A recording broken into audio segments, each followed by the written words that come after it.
Hi, everybody, and welcome to my channel. Thank you so much for being here. My name is Amanda, but you can call me A-Dubs, and this is my brand new series that I have named Why I'm Afraid of the Dark.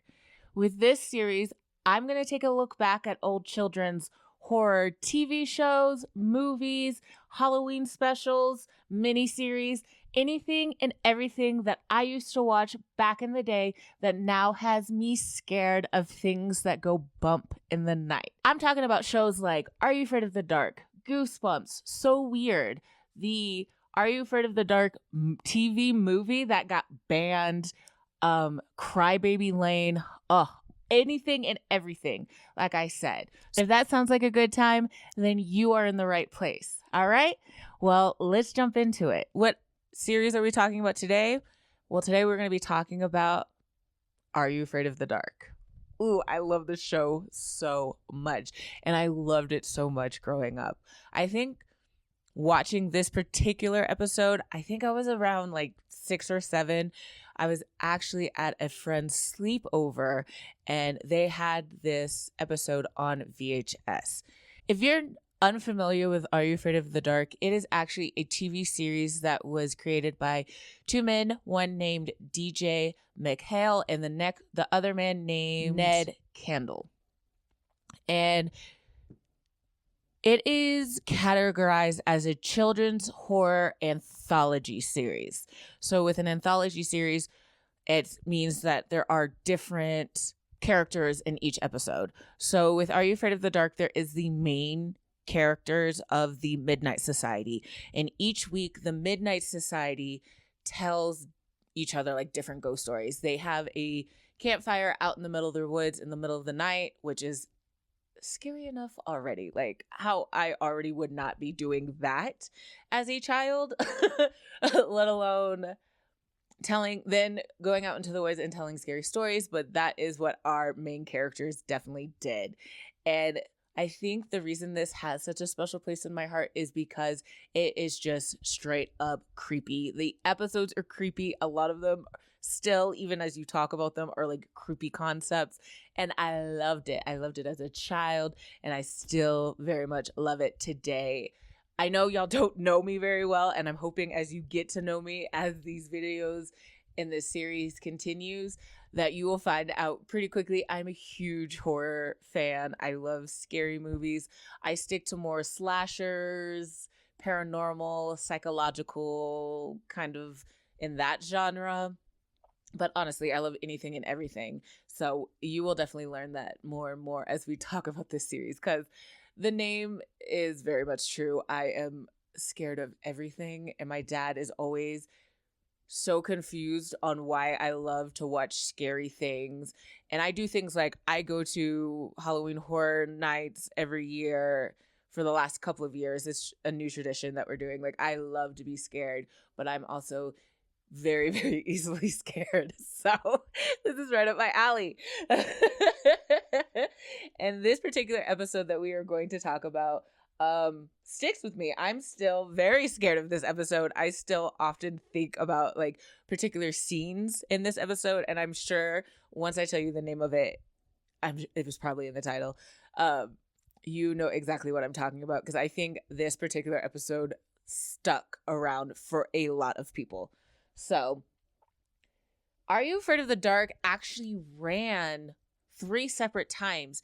The original series aired from August 15th, 1992 to February 3rd, 1996.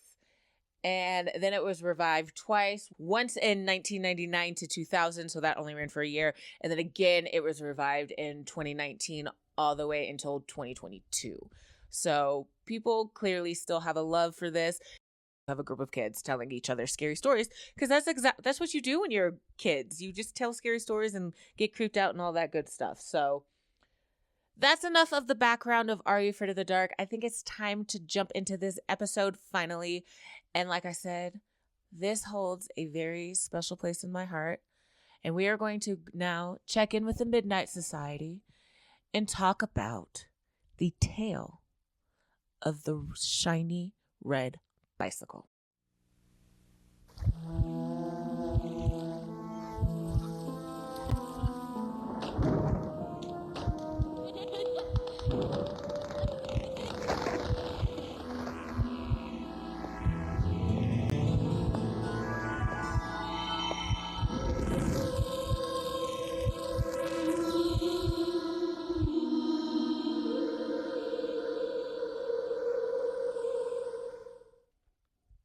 Oh my God.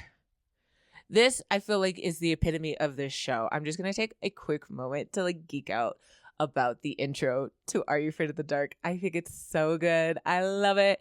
And it's just the epitome of this show, of that like creepy, it's simple, but it's creepy, right? It's, you don't need a lot. Some of the episodes, there's more than others, have like a lot to them, but like just the atmosphere and the concept and the way they filmed and shot this show is creepy. So kudos. I love the intro. I think that's kind of what even puts it above other shows for me, because that intro is so classic and so good. So we get into the beginning of the episode. We see our Midnight Society sitting there roasting marshmallows. We see Frank, Kiki, Greg, and Beth Ann. And you can tell that they're like waiting. And if you've never seen this show, Greg is definitely leader, kind of the head of the Midnight Society. And then you have different members that will kind of come in and out. This is what our group looks like today. So they are waiting, and then we see our last two remaining members arrive. That would be Kristen and David. Kristen quickly apologizes for them being late. Gary says, "Hey, it's all right. Hey, David, I heard about your bike being stolen." And David is clearly very upset, and he's like, "Yeah, I just don't understand why someone would do that." And Kiki quickly chimes in like, "Yeah, who would steal someone's bike?" And Gary's like, "Yeah, it's like a part of somebody." So they're having like this deep conversation about someone stealing this bike. And then Kristen pipes up and says, "But you know what, David got a story." And David's like, "Yeah, it really got me thinking, because I loved my bike so much. What if somebody loved something so much it was like a part of them, and they took it everywhere they went? That means they even took it to the grave with them." And then he gets his little bag and he submits for the Midnight Society the tale of the shiny red bike. Ooh, see, right? Great intro, great, creepy. And it starts happy enough. We see Mike and Ricky, and they're riding their bike, having a great time, racing each other down by this bridge. Like you can see there's like a bunch of water, and there's a guy standing there doing something, I don't know, an older man, and he like turns on a lever, and then you see all this water start rushing, right? And then you see Mike and Ricky. They race and they finally get to where they're going. Ricky wins because Ricky just got this new bike. And you can tell, like, within the conversation that Mike's a little bit jealous of it. But, like, as they're having this conversation, you notice the camera you notice that the railing on this bridge is quite loose. And they're just kind of talking, and Ricky's just so excited and just in love with his new shiny red bike, right? He's just so excited, and they're just talking about it. It would suddenly, the railing collapses, and Ricky and his bike fall into this reservoir full of rushing water. And you see Mike trying so desperately to pull his friend up as his bike is falling into this water.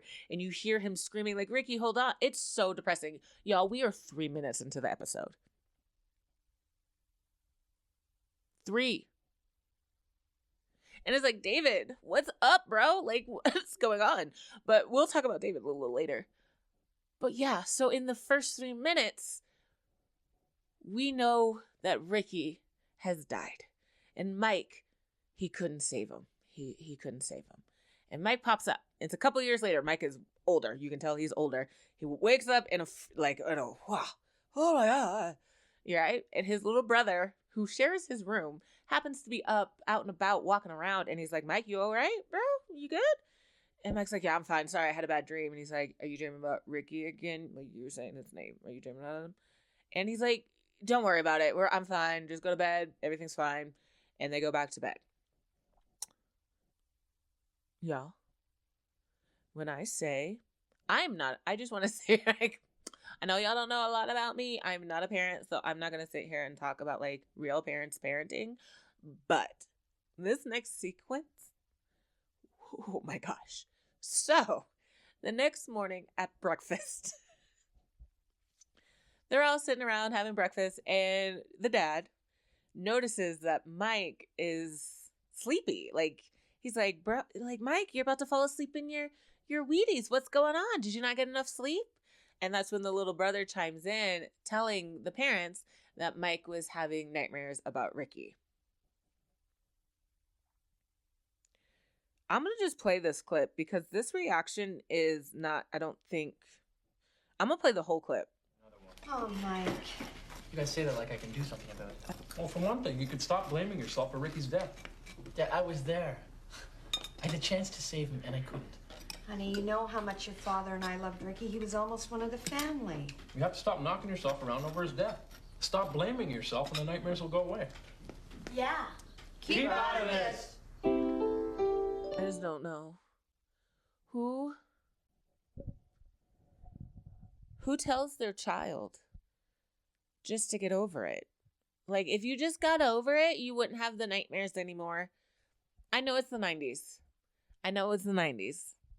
But come on, y'all. This is just, like, kind of sick. Like, everyone's very much treating this as, like, oh, your friend died a while ago. Like, not that, like, you witnessed your friend die in front of you. But anyway, everyone just tells him to kind of get over it. Everyone just, like, that's really what the advice was, to get over it. And Mike just kind of goes about his day. The next scene, we see him at school with his bestie, with his friend, just talking about life. I don't even remember what they were talking about. When he notices, though, he looks up and he notices at the bike rack that Ricky's red bike. And he looks to his friend like, hey, are you seeing this? And he's like, what? He's like, the bike. And when he looks back, the bike is gone. It's just like regular bikes. The bike is gone. And that kind of like weirds him out a little bit, but he's like, okay, whatever. So then our next scene, we are in class. This is a classic scene. This scene is what, like, one of the reasons that we're like, yes. So they're in class. Mike, he's gone. He's not there. He is zoned out. The teacher, she's kind of talking. She's teaching them about NASA and who flew to the moon, all that kind of stuff. But Mike, you can tell, not paying attention at all. Well, of course, the teacher notices. And she's like, Mike, you listening? Like, she calls his name like a couple of times. No response. Finally, she's like, Mike, hello, are you listening? And he's like, oh, yeah, sorry, I'm here. I'm sorry about that. I'm listening. And she's like, oh, okay, then what are we talking about? And he's like, she's like, exactly.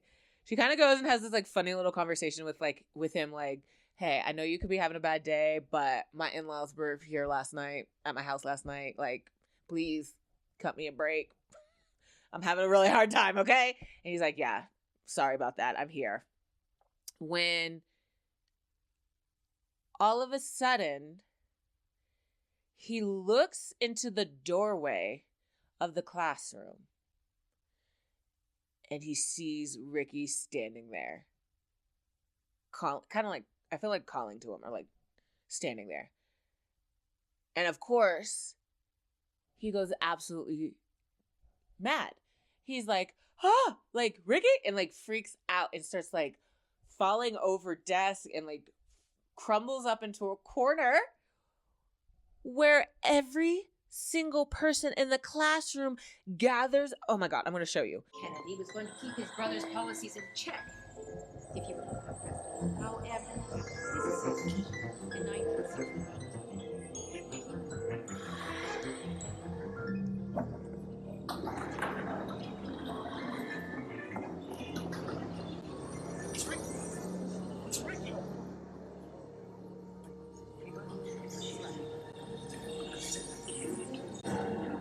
They gather around him. This is terrifying. This alone would scare me, like, enough.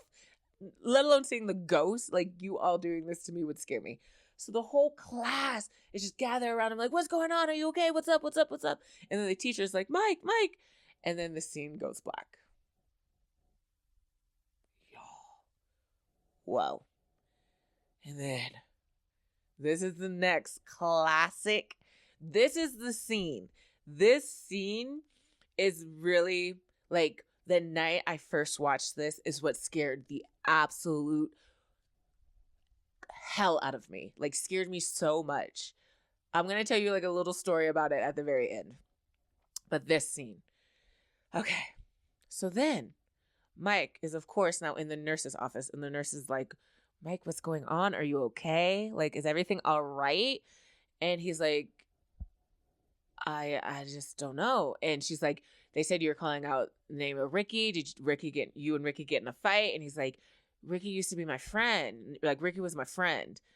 And she's like, did y'all get in a fight? Like, what's up? And he's like, no, he died. And she's like, oh yeah, you're talking about I think she said the Haggerty boy. Like, really, like, nonchalant. Like, every adult is very nonchalant about the fact that Ricky drowned in front of Mike. I don't know if I'm allowed to say all of these words on YouTube because like I said, I'm brand new. It's my first day. Like, so please, like, in the comments, let me know if I can say all of this stuff. But yeah. And of course, like, why is everyone acting like this is so weird for him to be so upset about his friend? And seeing him, like, clearly this poor child is having a mental break that no one is paying attention to. But once again, 90s, huh? And the nurse is like, you just need to go home and get some rest. Like, it's going to be all right. Just take this ice, put it on the back of your neck. You're going to be fine. And he continues to talk about Ricky and how they never found the body. They never found Ricky's remains. No wonder he's having such a hard time. Like, and it's only been 5 years. Did I mention that? I might have mentioned that a couple of times now.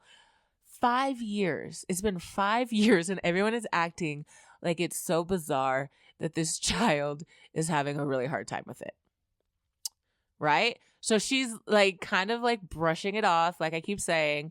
And then he keeps like looking out the window. Like he's being kind of like called to look out the window. And the first time he looks out the window, nothing. He goes back to kind of having the conversation. And then this happens. Family physician.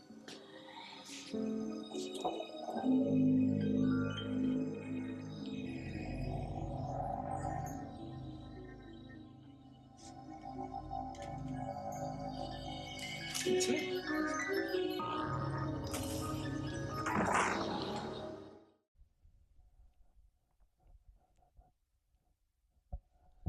what is this? Even me at my big age was like, yo, wait a minute. That's kind of terrifying. Whoa. Okay. So after this, of course, he gets sent to a doctor. The worst dad in the world is driving him home. They're having a conversation. Mainly, Mike is really upset that he has been prescribed bed rest and he can't go fishing tomorrow because tomorrow is the first day of fishing and he's gone every year, even the year Ricky passed, but this year he's not going to get to go because he's sick or having these hallucinations and stuff, right? And so the dad is just like still telling him, like, you got to get over it. Ricky's dead. You're not seeing him. Like, you got to let it go. It's not your fault. All this kind of stuff, right? And then, of course, what does Mike see but a child riding a red bike? He is convinced, again, this is Ricky. Go after them. Follow them. It's Ricky. The dad's like, I don't think that's a good idea, Mike. And he's like, nah, do it. Like, we have to. It will prove my point. And so they follow this child. And the child stops. And Mike runs up and is like, Ricky! Is definitely not Ricky. It is a little girl who is now traumatized. Again, we're just traumatizing more children. And Mike has to get back into the car and again is made to seem like he's crazy. His parents are not helping him feel not crazy. The next scene, we see him laying in bed. Mom's really worried. They're kind of having a conversation about like everything that's happening and just They don't know what to do really. And the dad is like, just stay in bed. You just need to stay in bed, get some rest. You will be fine. Just, you got to let this go. He goes, you know what? Let's go get a movie. We're just going to have a relaxing day and just stay in. So him and his wife are about to leave to go get this movie. And they're like, come on, Ben. Ben is the little brother. And Ben's like, no, I want to hang out with Mike. And the dad's like, no, like I said, Mike needs bed rest. And Ben's like, please, come on. It's just for a little bit, not for very long. And so Mike's like, yeah, it's fine. And they have, this next scene is so sweet. I really love like the brotherly dynamic they had. It was so cute. Where Ben is talking about how scared he is to go fishing without Mike, and that, you know, he wishes that Mike could come, and Mike's feeling the same way. And Mike decides, you know what, forget it. He's like Leonardo DiCaprio in that movie. He's like, I'm going. He said, wake me up in the morning. Mom and dad are going to go grocery shopping. It's all good. Wake me up and I'll go. We'll walk and I'll go fishing. Like, there's no need for me to miss it. I'm not actually sick. I'm just seeing my dead friend everywhere. Like, come on. So Ben is so excited. And then the scene kind of changes. And then once again, we have probably the last scene stuck with me. But this today was probably the scariest scene in the episode. So I'm just gonna go ahead and play it out right now.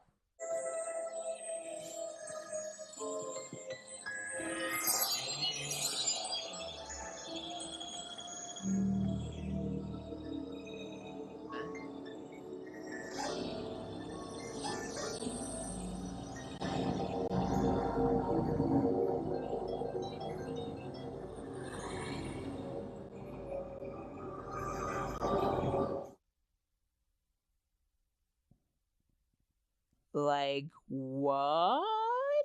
This was in a child show. like no wonder I sleep with the lights on. My God, that was creepy, right? Like, if you agree, please let me know in the comments. Like, that was really good. I like the way they shot that. And of course, again, Mike had a hard time sleeping that night. So the next morning, Mike is still passed out. Ben tries to sneak in to wake him up, but worst dad in the world ever catches him. I shouldn't say that, but he is. He's a pretty bad dad. Yeah. He catches Ben and is asking him, like, what are you doing? He's like, oh, I'm just going to get my tackle box. I'm just going to get something from my room. And the dad's like, your tackle box is in the garage. Don't go in there. Like, we'll drive you over to the lake. We're headed that way anyway. And Ben is like, no, nah, don't worry about it. I'll just walk. The dad was like, why would you walk? It's a hike. Don't be ridiculous. I'm going to give you a ride. Like, get in the car, go downstairs, get in the car. I'm going to take you.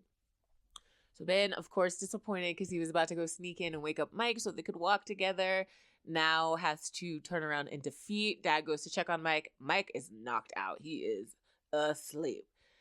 Ben, in one desperate opportunity to maybe wake up Mike so he could sneak over, starts throwing pebbles at the window, but unfortunately Mike is knocked out and hears nothing.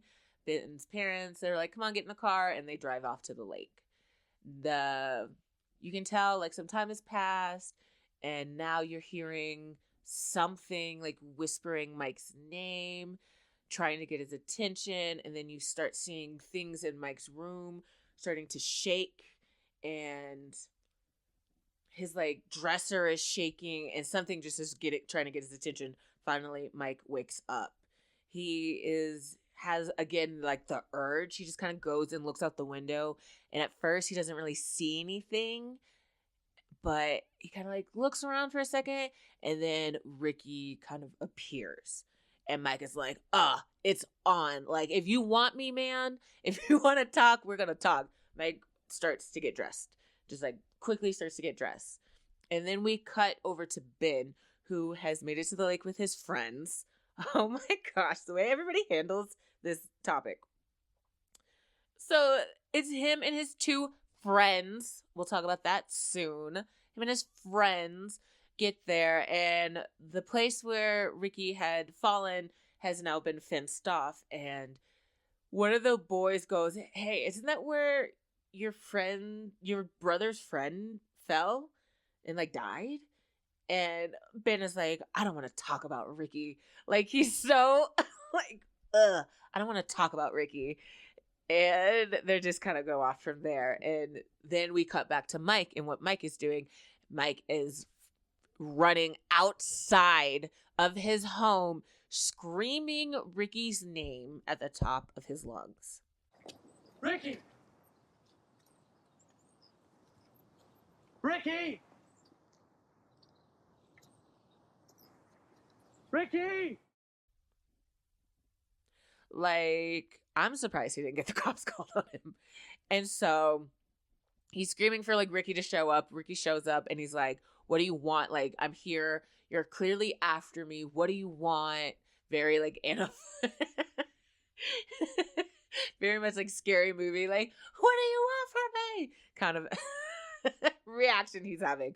But like really like screaming at Ricky, being like, "I'm sorry I failed you. Like, are you here to like take me away? Like, what do you want from me?" type of feel. And Ricky's like, "I'm not mad at you. Like, you tried to save my life. You're my best friend. I'm not here to get back at you like that or in any kind of way."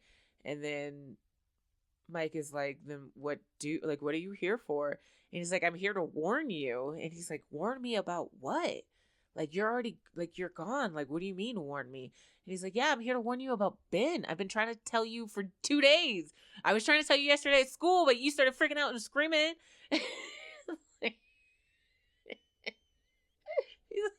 He didn't say all that, but yeah, he was like, "I tried to tell you yesterday at school, but you started freaking out, and something's gonna happen to Ben. You got to get to him as soon as possible." And Mike's like, "Okay, I'm going." And it's actually a really sweet moment again where Mike is like, "Hey, I really miss you." And Ricky's like, "I miss you too, but like, you don't have time. Like, this is a long journey. Like, go to your brother." And it was just like a really sweet moment, and I wanted to make sure to talk about it. I miss you, Ricky. I miss you too, Mike. Get going. It's a long ride and we don't want to bet on this side just yet.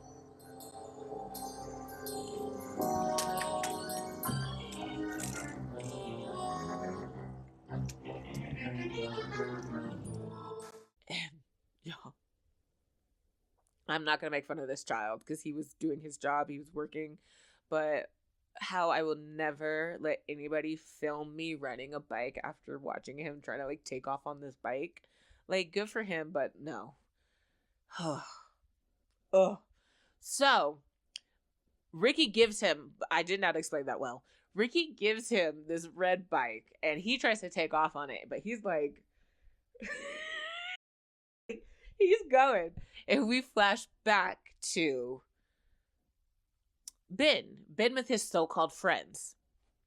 So Ben is kind of like walking, trying to get kind of closer to the lake so he can throw his like fishing rod thing. I don't know much about fishing. And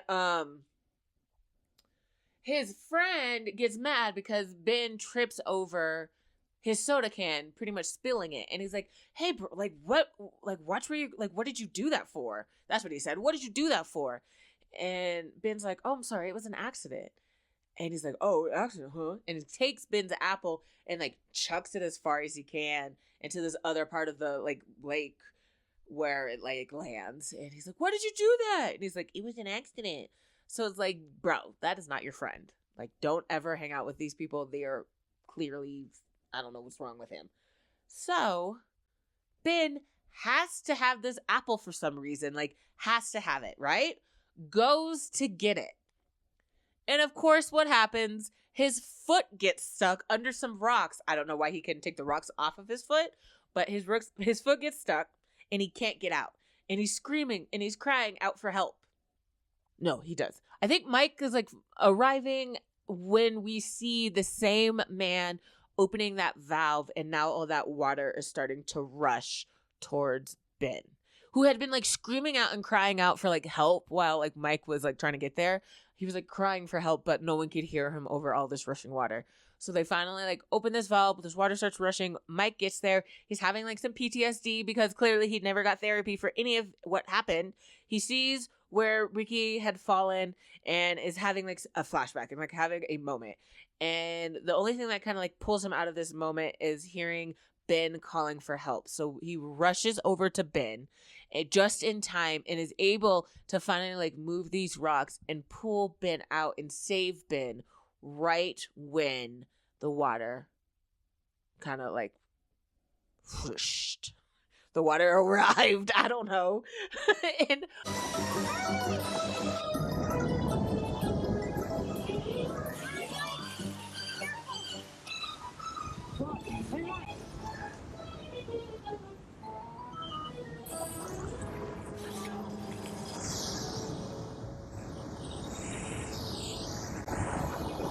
again, another really sweet moment. The only problem is like I've said it a couple of times. This was the 90s. Okay? They clearly shot the audio for this scene on site. So it's all this rushing water. So you can't really hear very well what they're saying. But they just have a beautiful moment of like being brothers, being like happy to save him. I don't know. It was a beautiful moment. And this is when Mike looks over at the bike and the bike is rusted. Like you could tell that it's old. It has been like rusted over. It wasn't that shiny bike that he had seen. You're right, man. Okay? Thanks, Mike. Don't sweat. Let's go.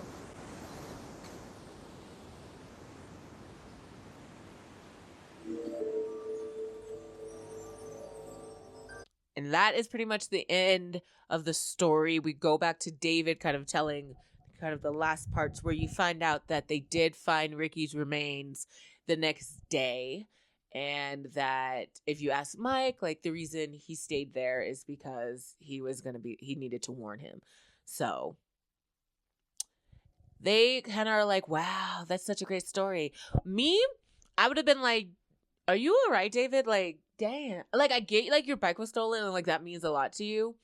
But it feels like with David, it's on site. Like, he better not find out who stole that bike. Because I think with him, it might be on site with the way that story played out. Because, whew, that was a lot. Like, that was a lot. But it was really good, really scary. Everyone is like, wow, David, such a scary story. And they kind of conclude the Midnight Society, which I can appreciate. They take the bucket and they put out the fire, right? They have the bucket of water and they put out the fire and they're like, that concludes like tonight's Midnight Society. And then they walk off. Not one of them has a flashlight. Not one of them. So you're telling me not only are y'all walking around the woods in the middle of the night, but now one of you has a flashlight? Y'all are braver than me because, girl, I got a flashlight right here. Like, I always have, like, come on. I always have a flashlight. Like, I'm gonna, like, stop. Not one of you has a flashlight? That's insane. That's crazy work. Like, those are some brave kids, okay? But, yes, that concludes this very first episode. Like I said, when I originally watched this, I think I like fell in love with the show, but I was also really terrified. Like it really, really scared me. It sticks with me. That scene in the nurse's office when he looks out the window really got to me that night. It's such a weird story, but we had been listening to like Britney Spears, and this was like her first like debut CD. So it was like, hit me, baby, one more time. Kind of Britney Spears, like schoolgirl outfit, Britney Spears.